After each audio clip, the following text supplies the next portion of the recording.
for week 2. Yeah, week two, NFL. Hopefully we don't have any swimming pool games this week. Well, not looking likely. There's a couple games that you got to have your eye on for weather. The Indianapolis Colts at the Jacksonville Jaguars. The second half of that game looks to have some wet conditions with some thunderstorms rolling in potentially there. And then as well as your Seattle Seahawks traveling to take on the 49ers in San Francisco. That game's going to be mid to high 60s with rain. It's supposed to be light rain. So hopefully it's not just a curse where the rainstorms tend to follow Trey Lance around as he plays this entire course of the year. So hopefully we get some answers out of what Trey Lance looks like after today. That light drizzle sounds like Seattle just snatched that from Seattle and took it with them on the plane, because that's how it was just a couple days ago up there. So it looks like actually we have a really good weekend for football with weather in every game except for those. You've got pretty much high 70s, low 80s in every single game. Looks like the hottest forecast that anybody's going to have to deal with is actually in Denver today for the Denver-Houston game. It's going to be 84 degrees at kickoff there. So really, we're looking for a pretty decent day of football with not many excuses. So we should just get some answers today. What temp do you got for that? I guess Dallas is in the dome. Never mind. That would explain why you left that one alone. Correct. There are several games that aren't going to be affected by weather, and those would be the games that are in the domes, yes. I went and pulled up the Dallas details because it said 95 degrees or 92. So I was like, well, that ain't right. Brant, I'm going to ask you to start it off since we're waiting for some questions to start pouring in here. Alvin Kamara is unlikely. If Alvin Kamara does not play, what's your trust level with Mark Ingram? I think he's still a valuable flex start. As far as really trusting him, it's going to be kind of hard. I think you're going to see him lean more on the pass. And I don't think he's the pass catching back there in New Orleans. Sorry, I'm still trying to wake up. Fair enough. Looks like we got some questions starting to roll in here. Giovanni asks us, Adam Thielen or Curtis Samuel in PPR? Let's roll over these games real fast. Curtis Samuel's getting Detroit. Ooh, that's a dicey matchup. And then Thielen's Monday night against Philly. I'm going to have to lean Curtis Samuel here, PPR. I think he'll get the targets. Maybe not as many as he did last week, but I definitely think that his targets will be up there. And Philly's secondary is actually pretty decent. I know they looked a little flat-footed and shaky last week against Detroit, but they actually were doing pretty well until about the second half. So I'm going to lean towards Samuel here. Yeah, as a guy who invested in Adam Thielen this offseason and was looking for some kind of production last week that you didn't really get out of Adam Thielen. Curtis Samuel is probably where I'm leaning as well.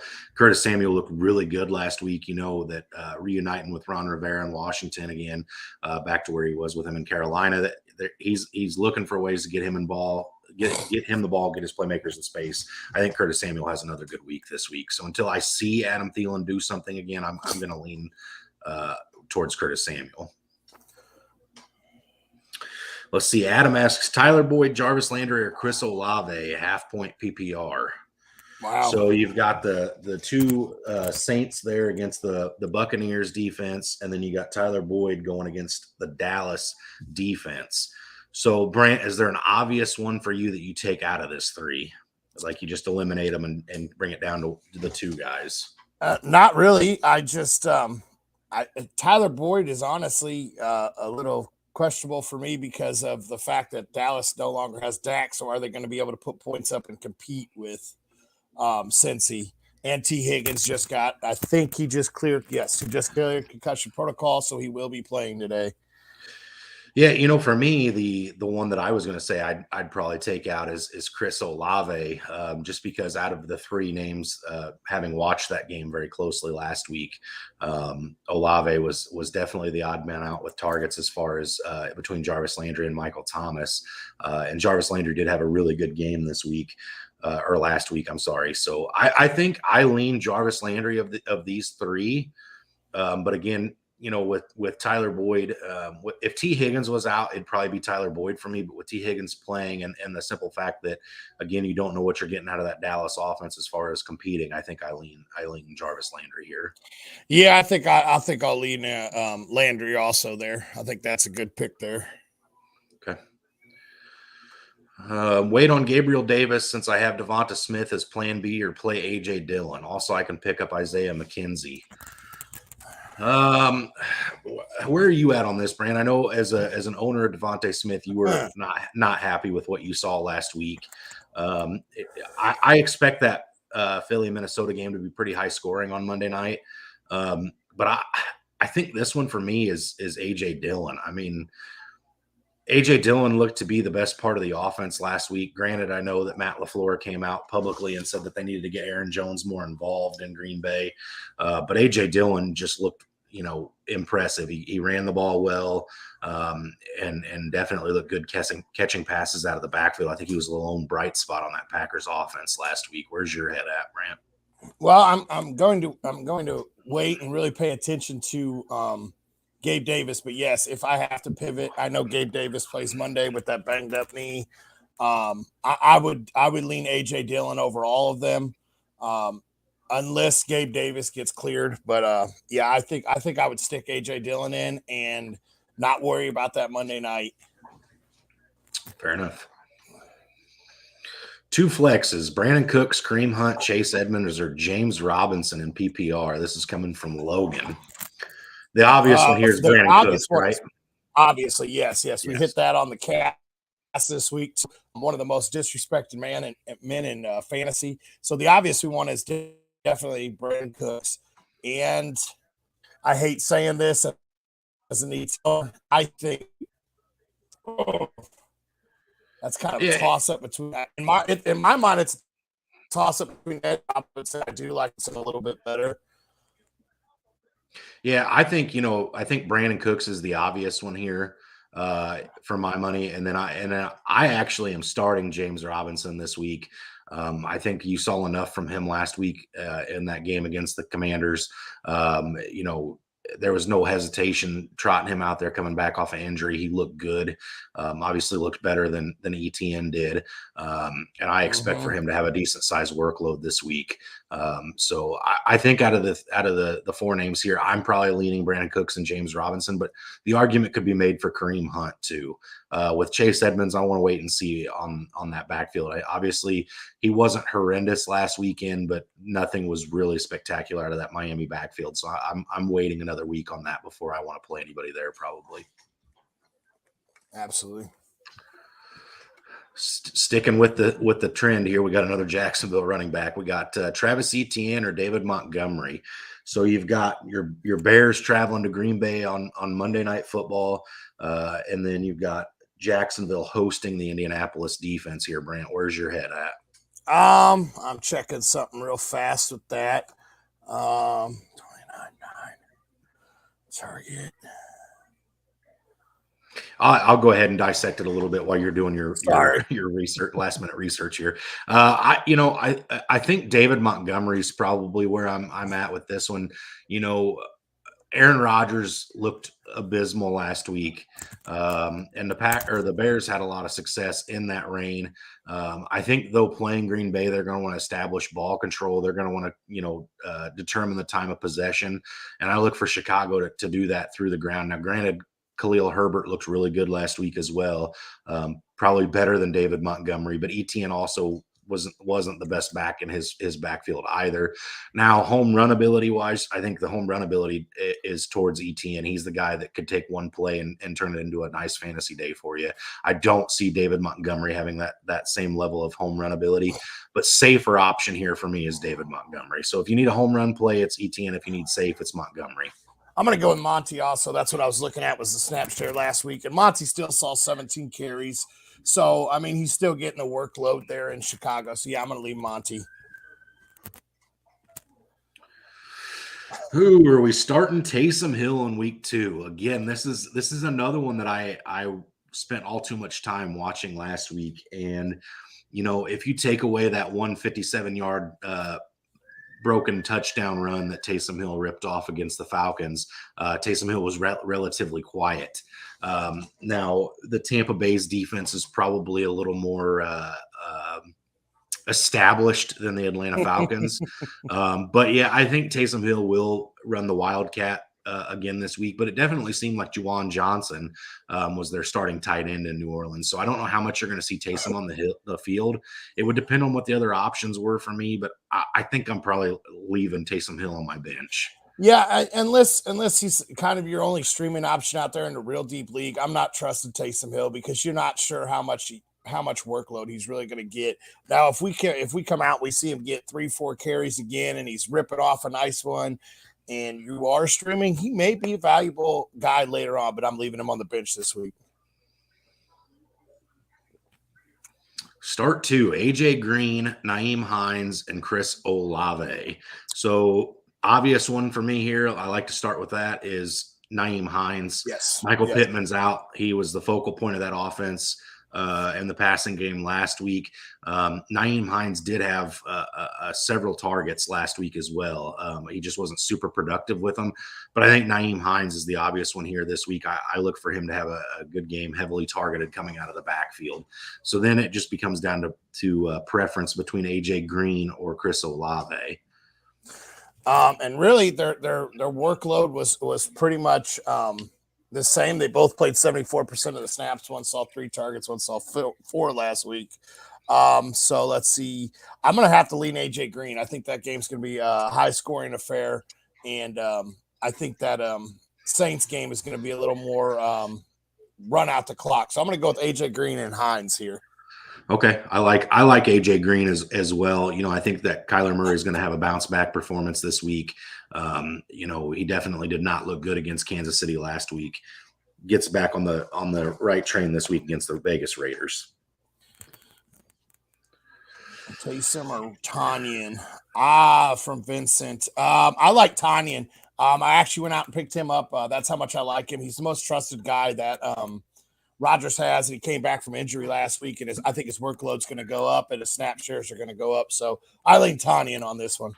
Yeah, I think I'm leaning Tanyan as well. Rodgers did not look good last week. He's another guy that's not going to sit well with him. He's going to come out, look to put up a good performance this week. And again, I think just based on the simple fact of how much Tanyan's going to be on the field and how little Taysom Hill is, I think I lean Tanyan here, but I think I lean Tanyan pretty hard.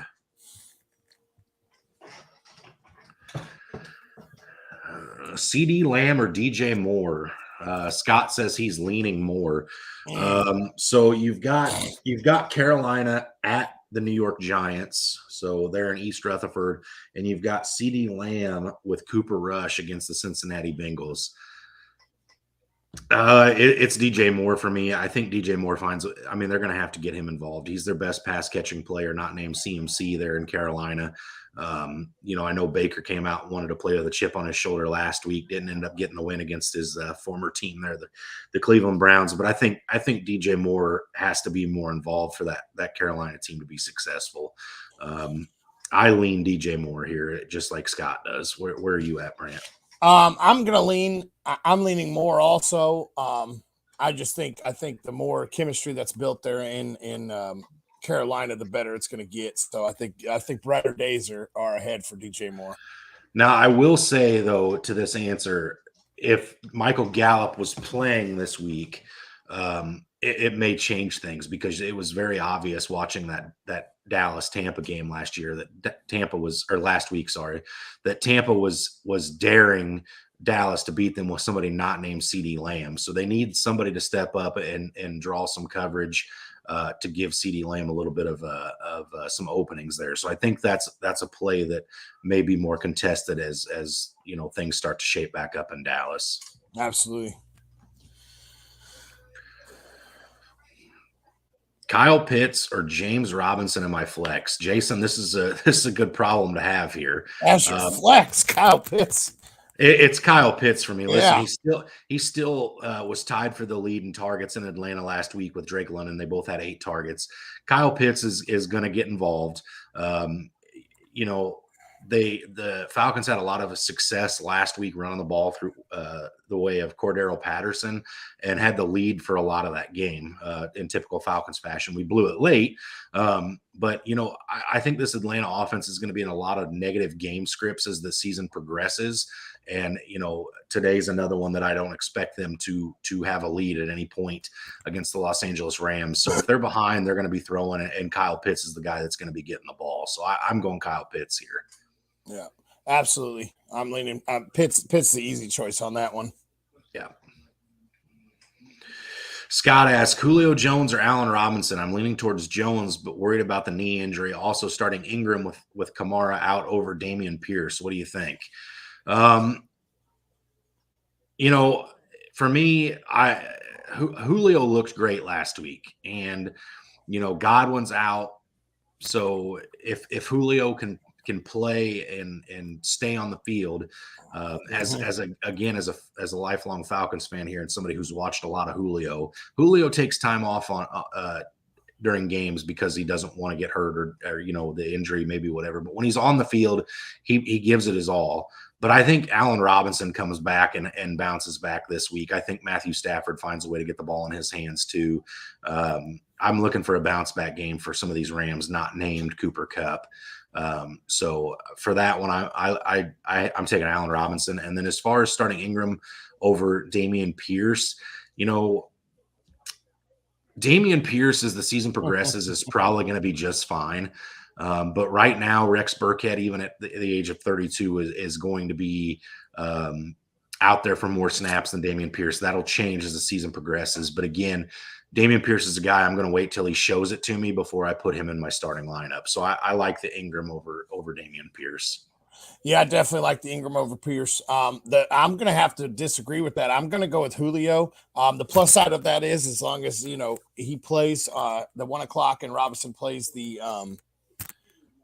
3 o'clock game. Yeah. So I'm going to lean Julio. I think with Godwin out, you're going to see a lot more volume for Julio Jones this week. So I really like Julio Jones as a start this week.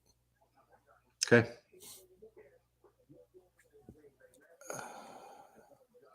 Desperate flex play, standard league. Kenneth Gainwell, Kenneth Walker, or Darnell Mooney. I really don't view this as desperate. And Brant, you may want to cover your ears here. But again, I'm taking the obvious one out, and that's Kenneth Gainwell for me. There was 3 different running backs that found the end zone last week in Philadelphia. Miles Sanders, Kenneth Gainwell, and Boston Scott all found the end zone, as well as Jalen Hurts. And, you know, moving forward, I don't think all 3 running backs do that each week. So then it comes down to me for Kenneth Walker and Darnell Mooney. Now, Kenneth Walker's coming off that injury. It's going to be slow.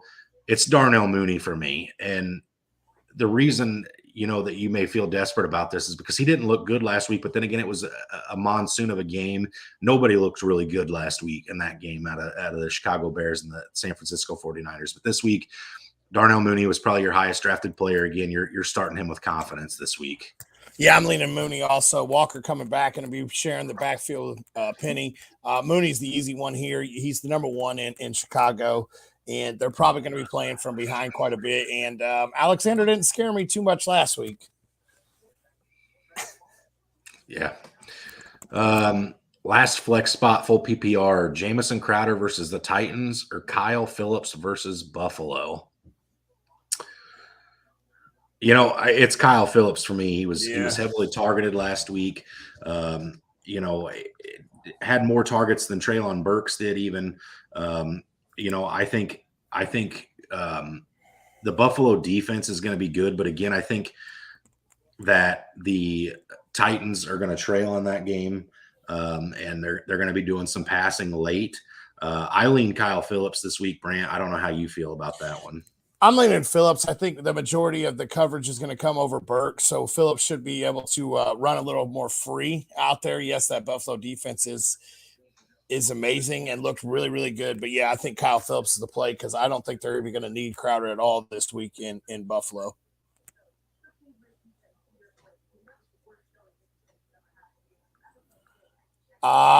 George asked, do we give Lance another chance to start Mariota and believe in his rushing ability?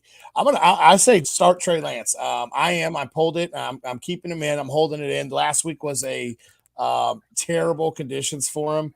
And now he gets to go home.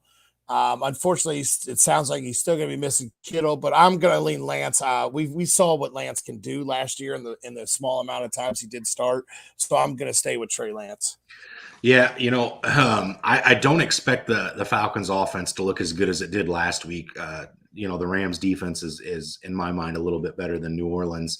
And I think Atlanta came out and kind of caught New Orleans off guard there last week. But I think Trey Lance, again, I said last week on the live, I think you're going to have to wait 4 or 5 weeks before you can give a real full ruling on what Trey Lance is going to look like.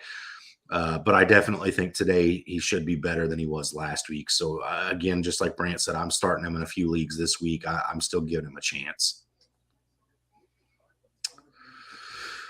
PPR, Michael Carter or Cordero Patterson. So, again, you've got the Falcons traveling to Los Angeles playing the Rams. And you've got the New York Jets against the Cleveland Browns. So you got both of these options are going up against very sound defenses here. Brant, I'll let you take first crack. I'm going with Patterson with Williams being ruled out. I think they're going to have a lot of dump off passes for Patterson to get away from Aaron Donald and keep the pressure off of Mariota. So I'm going to lean towards Patterson here. Yeah, for me, it's going to be the opposite. Cordero Patterson saw a career high in rushing attempts and rush yards last week. Whereas with Michael Carter, he had a good game where, he ran 10 times for 60 yards and had another 9 targets out of the backfield. So I expect with Jacoby Brissett this week being the quarterback that the Jets are facing, they're going to be more in this game than they were last week. But I think the targets stay there for Michael Carter. I look for Michael Carter to have another respectful game this week. Okay. A lot of Cordero Patterson questions this week. So we got Justin asks in the flex, Darrell Henderson Jr. or Cordero Patterson. I'm going Henderson Jr. here. They show that they want to lean on him as the number one. Akers did not look good at all. And against Atlanta's defense, you guys have a better secondary than you do front line in my mind. I'm gonna go with Henderson here. Yeah, I think I lean Henderson as well. Listen, Cordero Patterson, it was obvious that it was not the Falcons' intention to have Patterson run the ball as many times as he did last week. Damian Williams getting hurt early is obviously what led to that. But I think this week you'll see whether it be Tyler Algier, if Arthur Smith plays him this week, or somebody else will take carries this week. Avery Williams potentially even. I think Cordero Patterson gets back down to around those 15 carries a game, and I'm not sure how explosive he'll be able to be against the Rams defense. So I'm going to lean Darrell Henderson. Colby wants to know, do you start Gabe Davis? If he plays, you play him. I mean, absolutely. The only problem is that that's a Monday night game. So you're not leaving yourself with many options to pivot from or pivot to if he doesn't play. It's one of those that you got to be confident in him playing in order to play him.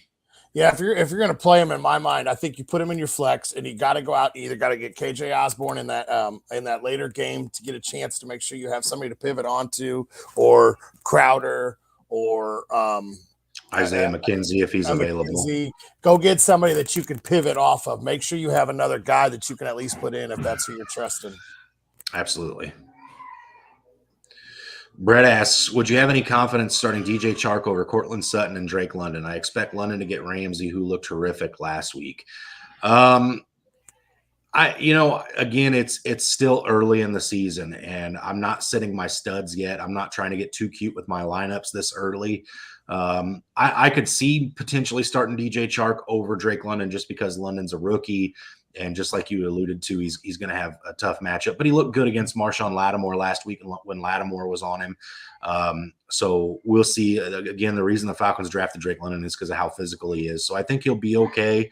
But I'm definitely – Cortland Sutton's a guy that's not coming out of my lineup for quite a while.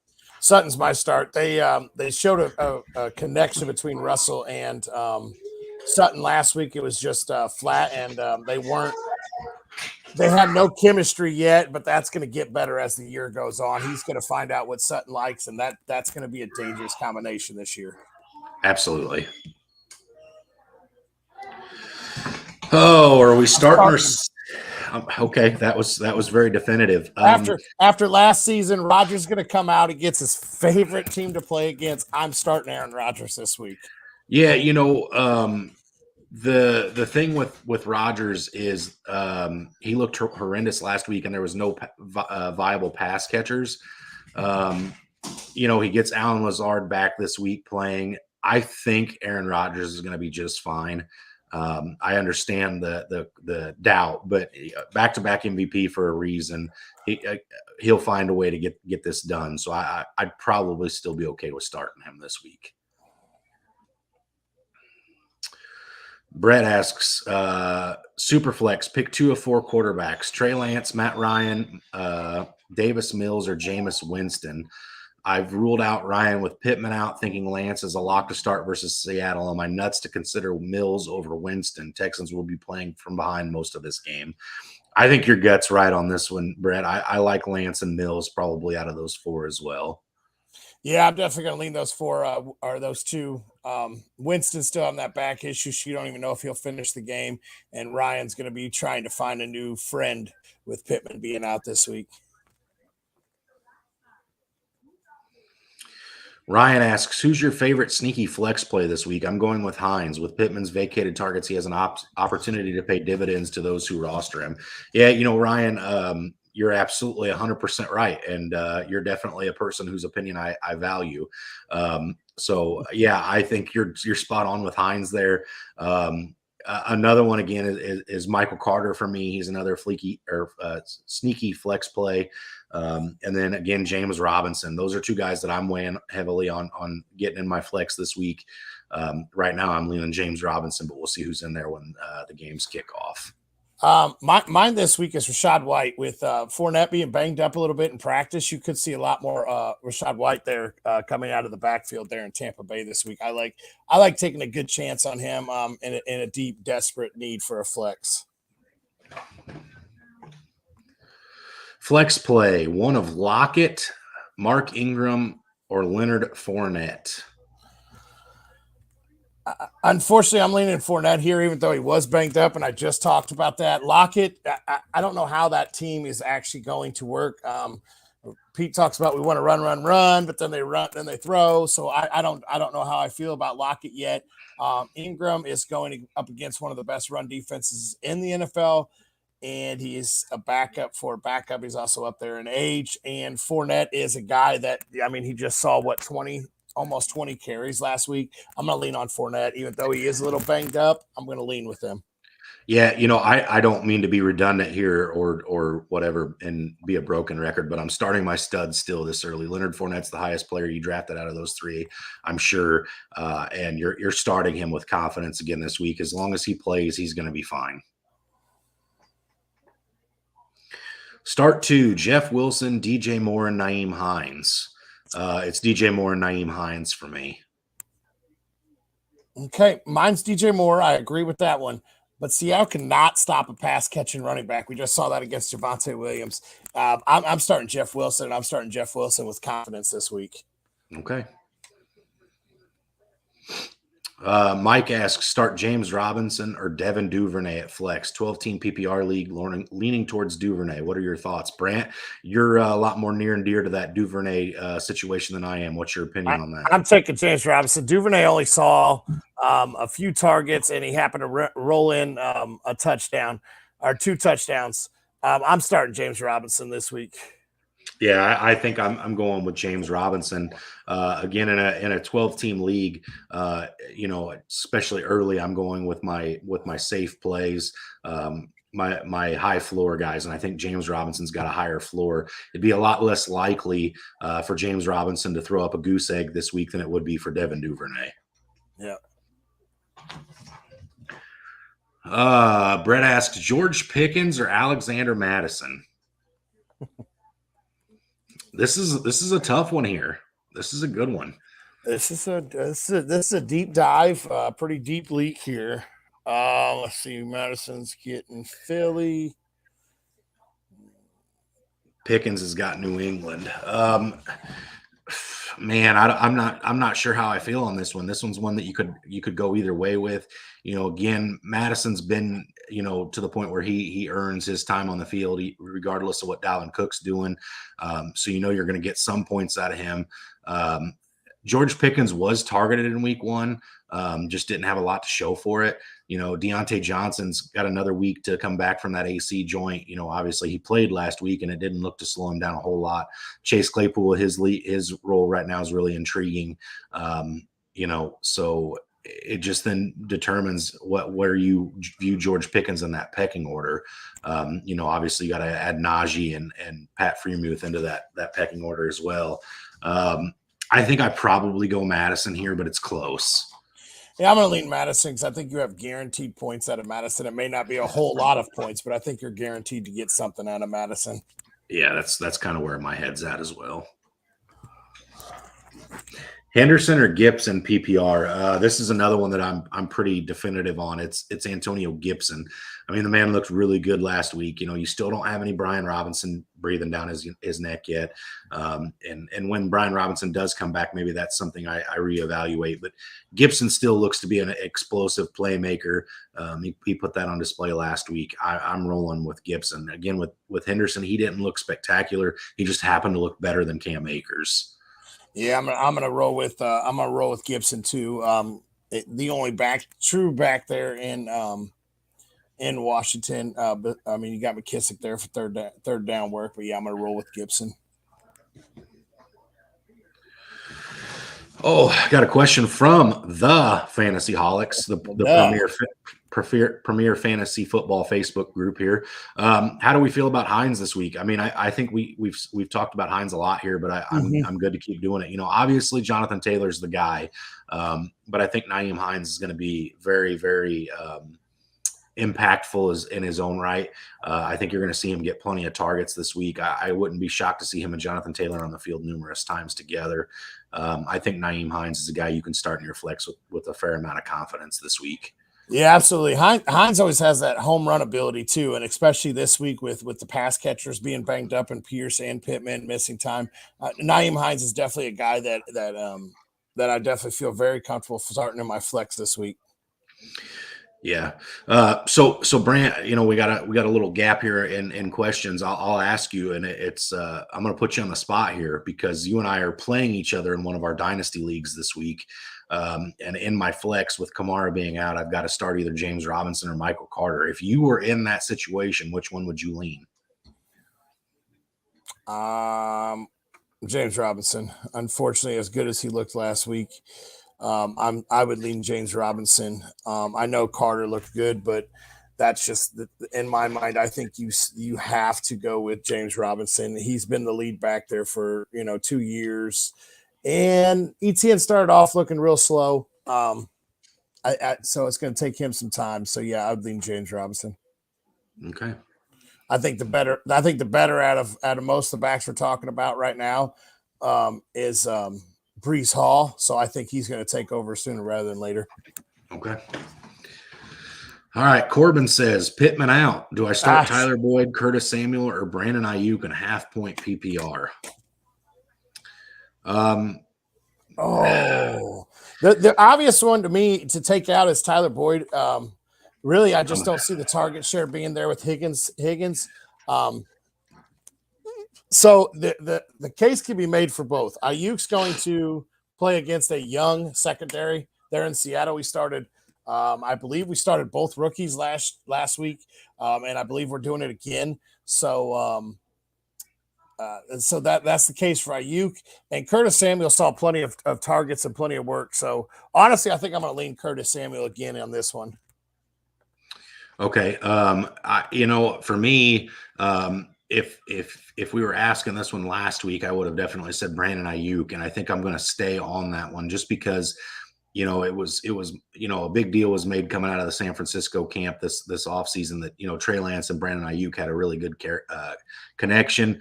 They didn't get to put that on display last week again because of the monsoon. I expect for that to be something that we see a lot this week. So I think I'm going to go with Brandon Ayuk again with Curtis Samuel. He's going to be third fiddle in that passing game behind Jahan Dotson, who had a good week last week, and Terry McLaurin. Especially as the season progresses and Jahan Dotson gets more confident. And then the question then becomes, how much do I trust Carson Wentz to substantiate multiple different players? And the answer is, to be quite frank, is there's not a lot of trust on my end. So I think I would probably still lean Brandon Ayuk, but maybe this week I could be on board with Curtis Samuel. PPR, 2 key injuries and need a flex. Doolin, Dortch, or Komet. Brant, I know you were talking about Dortch before we started talking today, so I'll let you start with this one, and then I'll throw my 2 cents in at the end. Let's see. So both Doolin and Dortch, I think, are my 2 guys I'm looking at. Out of these 3, Komet scares me, especially hanging that goose egg last week. I'm going to lean towards Dortch.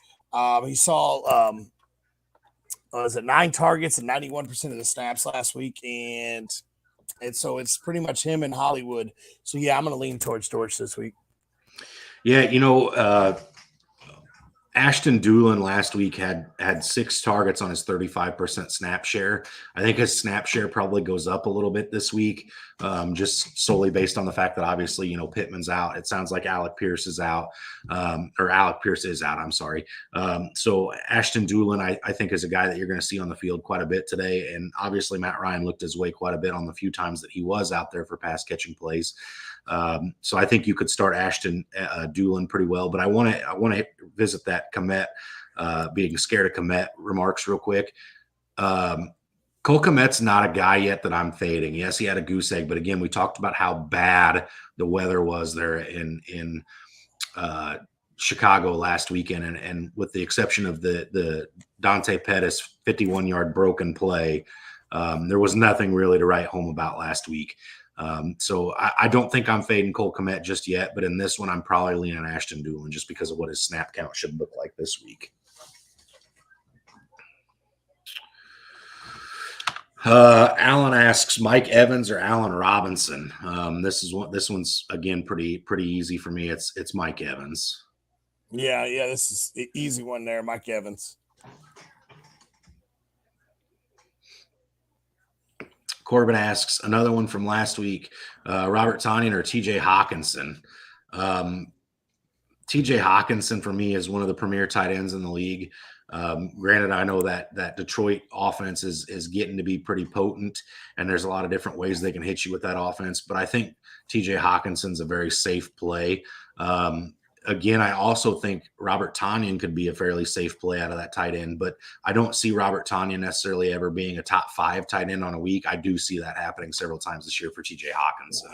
Yeah, absolutely. Hawkinson saw plenty of targets last week. He saw 7 targets. So yeah, that's a guy that he's almost a set it and forget it guy, but that's definitely a good problem to have with your tight ends, having Tonyan, who's coming back, slowly working his way back into the office and being the most trusted person for Rodgers right now. But I'm leaning Hawkinson. That's fair. I do see a comment over here on the side that I want to address, and that's Joe Minnie. He said, okay, so Hines over Henderson then. Previously, he had asked us Henderson or Gibson PPR, and I'm assuming he must own these guys in the same league. So if you can start 2 of these guys in like you have a 2 flex league or whatever, I think I would probably lean Hines and Gibson just because Henderson didn't look great. But again, I don't expect Atlanta's offense. I think Atlanta's defense, I'm sorry, is going to be a lot better than what they were last year, but I don't think their offense competes. So I think you could see Henderson getting a lot of carries late to salt this game away. So I wouldn't be against starting Henderson over Hines in that facet. Yeah, I think I don't think you go wrong with either one of these guys. They're probably both going to hang up roughly about the same amount of points. PPR, I'm going to take Hines' upside though. That's fair. That's fair. All right. So, Brant, what one of these games are you looking at today that you're like, I didn't get enough answers last week, and I want more clarity, and you're hoping to see that in this game?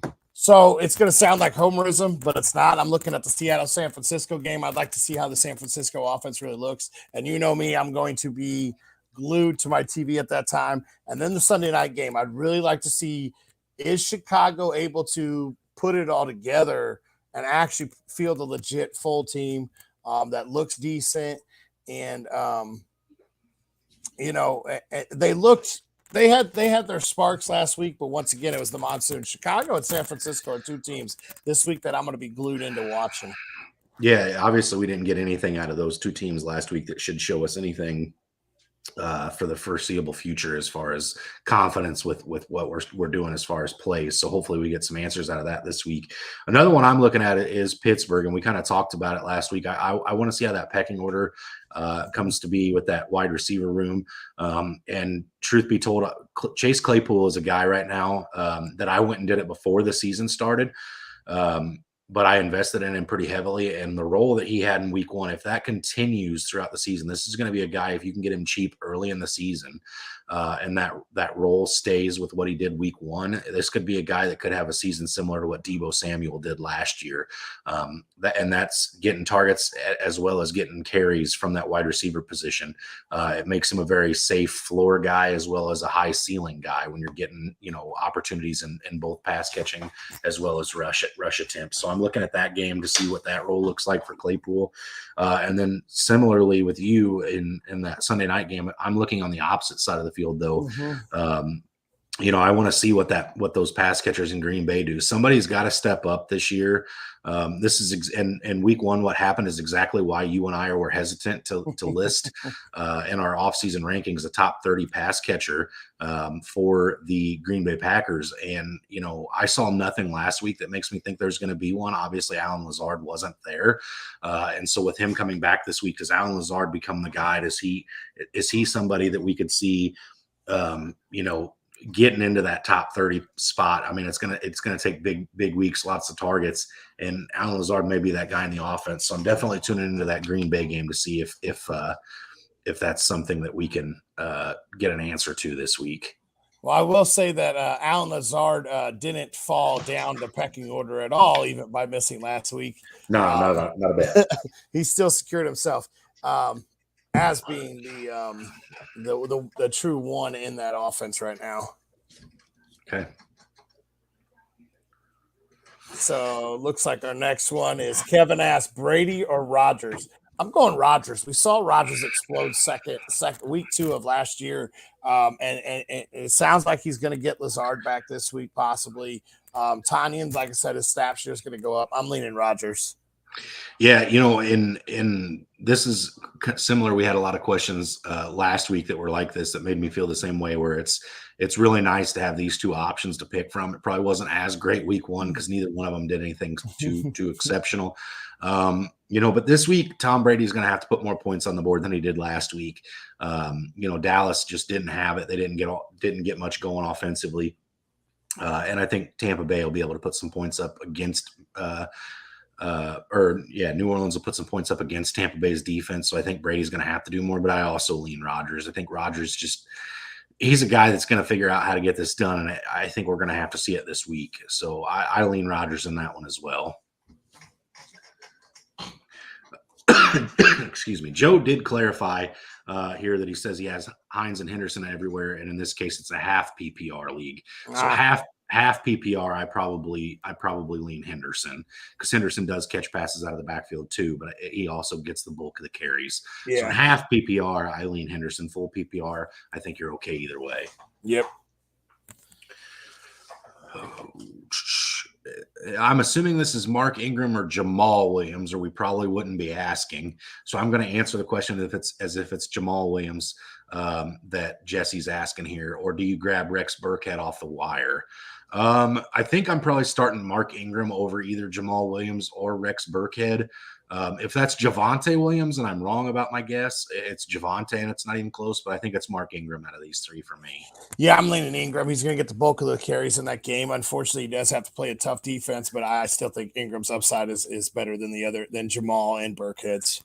Absolutely. And Jesse did clarify it is Jamal Williams. He did clarify. Yes. All right. So yes, then I would go Mark Ingram, Jesse. Yes, in that case, yes, absolutely. Again, it goes back to what's the safest play, and that's going to be your safest floor. So you're getting the most guaranteed points, I would say, with Mark Ingram. Joe asks Darnell Mooney, Kadarius Toney, or Jahan Dotson in PPR. Man, this is another tough one. These three are all explosive plays.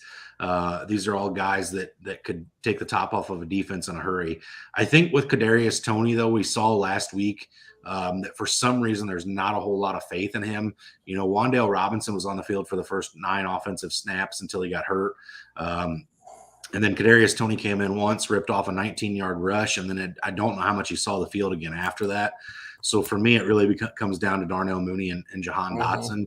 And for that reason, I'm probably going Darnell Mooney pretty strongly because, again, he is you know, he's been in the league, played a full season with Fields last year. And so I think Darnell Mooney is a guy that, again, had last week not been played in the weather. This probably isn't a question. And had Jahan Dotson not caught, you know, the touchdown passes, it's probably not a question either. But I'm going Darnell Mooney in this one, and I don't hesitate on it.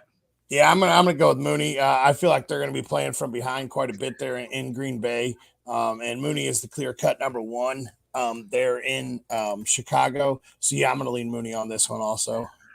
Yeah. Again, you know, I said it a lot last week, Brant, and I'm going to say it again this week and probably again next week. And then maybe I'll start coming off of it. But this early in the season, you don't want to get cute with your lineups. You play the guys you drafted, and you drafted those guys for a reason, right? Now, obviously, injuries change things. But as far as that goes, I'm not having any huge panic overreactions off of week one. I'm not fading a guy that I invested in heavily because – you know, he didn't have a great showing in week one. It happens every year. Somebody that we think is going to be good doesn't look good in week one. We see him get dropped to the waivers and then ultimately end up picking it up and being just fine. So based on week one and what we saw last week, I'm not throwing any of my studs to the wayside just yet. Absolutely not yet. Not yet. Kevin asks Cordero Patterson or David Montgomery. Brant, go ahead and take your first crack at this one, will you? I'm going to assume this is PPR. I'm going to lean Patterson. I like Patterson this week. Algier was a healthy scratch last week, so really Patterson's the only trusted guy in their backfield right now with Williams being out. So yeah, I'm going to lean Patterson for PPR upside. Yeah, you know, I think I'm probably going to go with Cordero Patterson as well, just due to the fact that I think Atlanta's going to trail in this game. I think he's going to get a lot of passing work this week, where I don't see that happening for David Montgomery. So as long as this is full PPR, I'm leaning Cordero Patterson. Standard league, maybe I'd go David Montgomery, but even half PPR, I'm leaning Cordero Patterson. Yeah, I'm in the same boat there. Corbin says Russell Wilson or Lamar Jackson. That Miami defense looks tough. So he's referring to Lamar Jackson against that Miami defense, and then you've got Russ against Houston this week. So again, a good problem to have. Yeah. Lamar looked too good last week for me to be benching, and Russ didn't look as good. I do think Russ gets it figured out as the season goes, but I may give him another week. Getting familiar with his new pass catchers in game action. I think I'd probably go Lamar Jackson even against that tough Miami defense this week. Yeah, I'm going to lean Lamar because you're going to get it. If they get the pass rush going towards Lamar, he's going to take off running. And if they give him time, he did prove that he can hit the deep ball and he can find guys that are open. It may not be the most accurate thing and the most pretty thing in the world, but Lamar can find it. So he's one of the toughest quarterbacks to guard in the NFL now. Yeah, again, us FatBoyz give Lamar a lot of discredit in the fact that of the passing. For fantasy, though, he's one of the best options you can have because he's got that enormous rushing upside, and defenses have to respect that. So it does open some passing lanes. And obviously, you saw him connect with Rashad Bateman deep last week. You saw Devin Duvernay find the end zone. I think Lamar is going to be just fine, and I'm not sure, with the exception of his bye week this season, would I start Russell Wilson over Lamar Jackson. So they pay too much money to Russell Wilson to be letting him run at his age. And we saw that against Seattle where he didn't take off at all. There was a few times where where you could definitely see Russell scrambling for the first downs. I don't think you have that rushing upside with Russell anymore. I think they're going to try to do their best to keep him safe and avoid all the contact. So I'm leaning Lamar all day. Okay, fair enough. So, Brant, we've got about 10 minutes left here. We got another gap here. And, again, I'm going to ask you this every week because I'm fat. What's the menu for today? Well, due to the fact I just flew back in at 3 a.m. this morning, and my kids were here with Grandma over the last 4 days, there's not much to choose from. I think we're going to have to stick with appetizers and stuff from the air fryer again. Next week I get back on my normal schedule. Next week I'll have a better spread for you, but this week it's what can I find in the freezer and throw in the air fryer. So mozzarella sticks, pizza rolls, stuff like that all day probably. Listen, I'm going to brag a minute because my wife went all out for me this week. We're having hot dogs and pretzel buns with a homemade beer cheese for lunch, and then we're going chicken cordon bleu sandwiches for dinner. So well, then I'm just coming over there. That's fine. You could do that. I'm not sure there'll be anything left, but if you sit underneath me, you might catch a few crumbs. So, it does look like we got another question here. Oh, yeah. So Joe says, Penny or ETN PPR? I have Penny or ETN in at the moment, but Robinson scares me. If Robinson scares you, Walker coming back should scare you also. PPR, I'm leaning ETN. It was very, very proven that Rashad Penny was not on the field for third downs. And I think this game's going to be a little different. They're in San Francisco. I think Seattle falls behind early. I think the game stays close enough to where Penny will still get work and Walker gets work. PPR, I'm leaning ETN though. Yeah, for me, I think I'm going to have my eyes on this Colts game in the noon slate pretty heavily today. My Falcons play at 3:00. I'm getting a taste of your lifestyle this week, Brant. So I plan on watching that Colts game pretty fluently this week. And I think I'd start either James Robinson or ETN and have a decent amount of confidence in it. Where I own ETN, he's still in my lineup. I'm going to give him that chance and roll with him again for a couple more weeks. But Penny didn't look bad last week. He certainly did not. And, when he ran the ball, he ran it pretty effectively. I would like to see him get involved a little bit more in the pass catching game. But I think either way you go here, I think this is a fairly good play. I don't expect either of these guys to have bad weeks. I think you're getting 10 plus points out of either Penny or ETN this week. What rookie steps up in Green Bay, Christian Watson or Romeo Doubs? All right, for me, Brant, I'm going to take this one first because I'm passionate about it. I was not able to get Christian Watson in our rookie draft that we did for our home league recently, but within a couple hours after the draft, I traded for Christian Watson. This was a guy that prior to the draft and prior to seeing landing spots, Christian Watson was one of my favorite wide receivers in this draft. And really, when he went to Green Bay, I was even more excited because it's one of the best landing spots you could get. Now, with that being said, it is hard to gain Aaron Rodgers' trust, and dropping a wide open touchdown early isn't the way to do it. But Christian Watson was on the field for the second most snaps of any wide receiver last week, even after that drop early. So I still lean Christian Watson with the draft capital and how good I thought he was coming into the draft. I could turn out to be proved wrong on that, but I definitely lean Christian Watson. I'm leaning Watson. He was a second-round draft pick for Green Bay for a reason. He came out in that press conference, took the entire blame on the dropping of the ball, and I think he's going to come out and he's going to do his best to earn Rodgers' respect and trust this week. I'm leaning Watson is going to break out there. I don't see how Romeo can pass him in the pecking order. I know it looked that way all preseason and in week one, but I think Watson's too talented to be sitting back there and not doing something to get it. Absolutely. All right. Joe asks George Pickens or Ashton Dortch that's Greg Dortch. Is that right? Greg. I think it's Greg. No, Greg's. Yes. All right. Fat boys struggle with names occasionally. That's something you guys will learn with us. In DFS, where's your head at on this one, Brant? I'm leaning Dortch, higher scoring game by Vegas, and you always want to run it back. When it comes down to DFS, you kind of want to do your stacks in the highest points projected games. I'm going with Dortch. I think the target share is going to be there. He saw 9 targets last week, and I think that target share is going to still be there. Pickett still scares me with the pecking order with Claypool and Johnson coming back another week healthy, and Freiermuth is still there, and drawing like Najee will be playing this week. So yeah, I'm going to lean Dortch. Yeah, I think eventually this question becomes one that it becomes more obvious to the Pickens side, but we didn't see enough week 1 for that to be that obvious for me. I think you're probably right, Brant, with the fact that the Arizona-Vegas game should be more high-scoring than the New England and Pittsburgh game, that I probably go Dortch here for DFS. But this is one that later on in the season I think it'd be complete opposite. So, yeah. I definitely agree. So what game are you watching on the noon slate here? What's the first up in the order for you?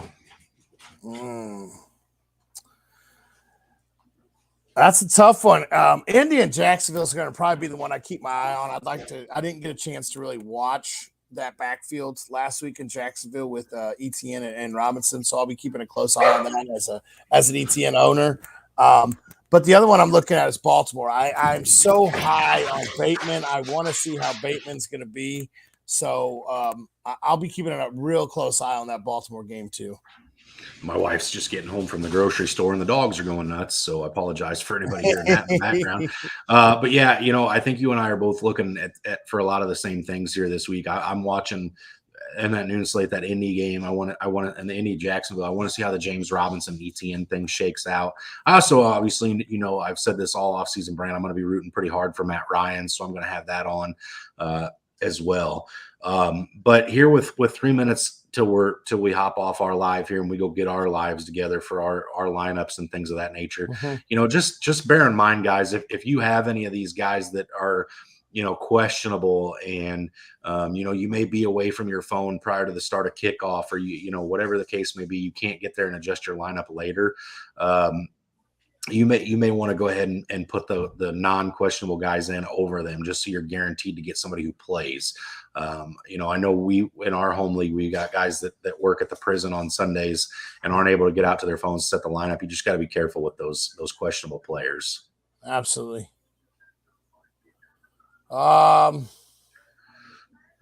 Kevin asks, what New England running back? Oh, there it is. What New England running back better to have, Damian Harris or Ramondre Stevenson? It's New England's backfield that's always shaky. Yeah, don't ask Bill Belichick because he hates fantasy football. I lean Ramondre Stevenson in this one. He seemed to be the most explosive player last week in that New England offense that was desperate for somebody to be explosive. I think I lean Ramondre Stevenson in this one, but it's close. I went to go look at the snap share, and I didn't realize it was 39% for Harris and 25% for Stevenson. So I don't know. I'm leaning Stevenson. He's the more explosive player. He's the guy that's going to be there the longest, and I think he fares better on the goal line, short yardage situations, pass catching. I lean Stevenson also. Okay. Jason says, I want to hear your thoughts on Swift. I know we're told to start our studs, and I don't have many options. I can play Dameon Pierce, Khalil Herbert, or Rachaad White there, or hope for the best. Swift. Yeah, I mean, if Swift plays, it's Swift. I mean, Brant and I both, when we did our offseason rankings, we had him in our top 5, both of us, for running backs to finish on the year as well as for Dynasty. If Swift plays, he's going to be a focal point of that offense, and it's a player that you can be excited to watch because he's going to put points on the board. And again, he's the type of guy who can do it by salting away at a defense all game long, or he can do it with an explosive play.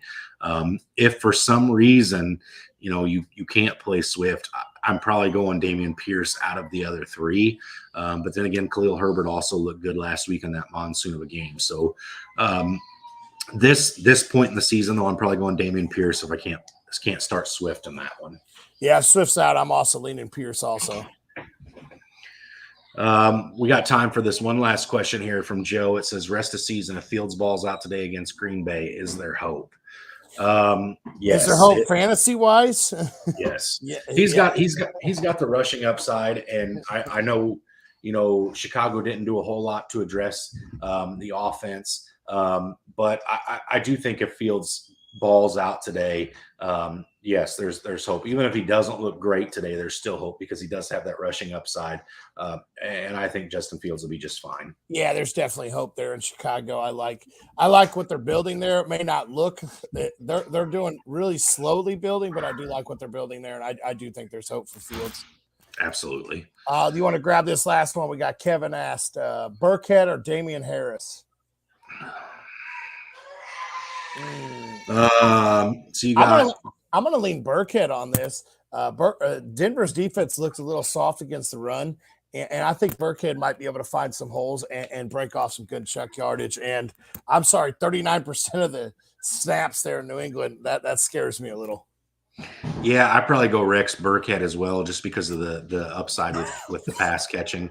I think you go Burkhead and until you see a definitive answer as to who's the back to own there in New England. I think Burkhead's probably a little safer this week. So, guys, thanks for joining in with us. Again, we'll be back again next week, same time, same place, same two fat faces on the screen. I'll be a little more live and alert. Good luck this week on your lineups. I know if you jump over to the Fantasy Holics page, they're continuing to do a start sit post all the way up and through kickoff. So jump on that if you have any more questions that we weren't able to get to this week. Good luck this week. And again, guys, we'll be back next week. Listen to the podcast. There's a lot of great podcasts on the Fantasy Holics Network. So jump over there and give those a listen to get you set up for the weekend.